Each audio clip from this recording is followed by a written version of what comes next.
Magandang hapon po. Ayan tayo magbabalik dito sa aking munting channel guys. Ayan. Para mayroon naman tayong pag-uusapang barya. Ayan. Naisisharing ang kanyang presyo kung magkano lang kanyang bintahan guys. Ayan. Sa ating mga online selling. Kasi naman tayong kolektor guys. Ayan. Magandang hapon po sa inyong lahat. Ayan. May pag-usapan tayong barya guys. Ito ay tignan natin kung magkano lang kanyang bintahan. Ayan. Nakita ko kasi kanina na hunt ko lang to year 2011. Ayan ng BSP.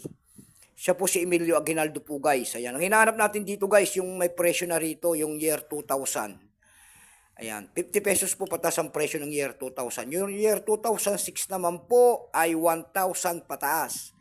Ayan. Kung sino man may mga iron dyan, mag-send po kayo ng picture. Ayan. Nalaglag pa.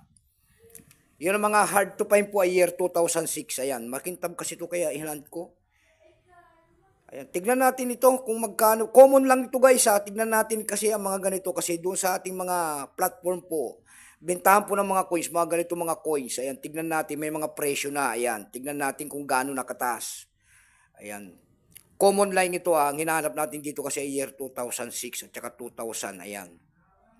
Yung year 2000 po nito ay binibili ko po ng 50 pesos pataas. Yung year 2006 naman 1,000 pataas. Ayan.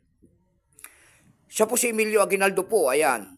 Ang dakila natin bayani in the Republika ng Pilipinas. In din pagkatalikod naman po, makikita nyo po ang year 1993. Ang pagtatag ng ating Bangko Sentral, inding Catwheel. Ayan, Catwheel. Diyan po bumabase ang ating mga kolektor kung anong reverse o ang isang coins. Ayan, hinant natin kasi ito kasi nga makintab guys. Pwedeng dagdag koleksyon. Ayan, year 2011. Kaya sabi ko, tignan natin kung magkano na ang bintahan ng year 2011 na ito. Kung tawagin nila ito guys ay reverse die 2. Ayan. Nagsimula ang years ito mula 1995 hanggang 2017. Ayan. Kung ano materyales ang ginamit sa barya na yan, yan po ay nickel brass. May bigat lamang itong 7.7 grams. May aba itong 27 mm. May kapal po naman itong 1.87 mm. Orientation ay medal alignment. Number NDAS1608. Reference number KMDAS272. 4% lang kasi itong year 2011 guys. Ayan. May appraisal price na rin po yan doon sa ating lumista guys. Binigyan na po ng presyo ng ating mga kolektor. Yung kanyang verify po kung tawagin nila ay nagkakalaga yan ng 21 pesos. Yung kanyang extra fine naman po ay 21 din. Ay, nagtingin-tingin naman tayo ng kanyang presyo.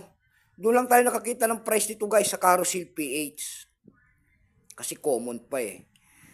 Ayan. Pero may mga nagbebenta na nito, ayan. Baka makapasok kayo doon sa Carousel PH, pwede kayo magpaskill ng mga coins nyo po guys doon, ayan. Sa Carousel PH guys, meron tayo nakita nagbebenta nito ng 180 pesos. Nasundan po yan ng 140 pesos.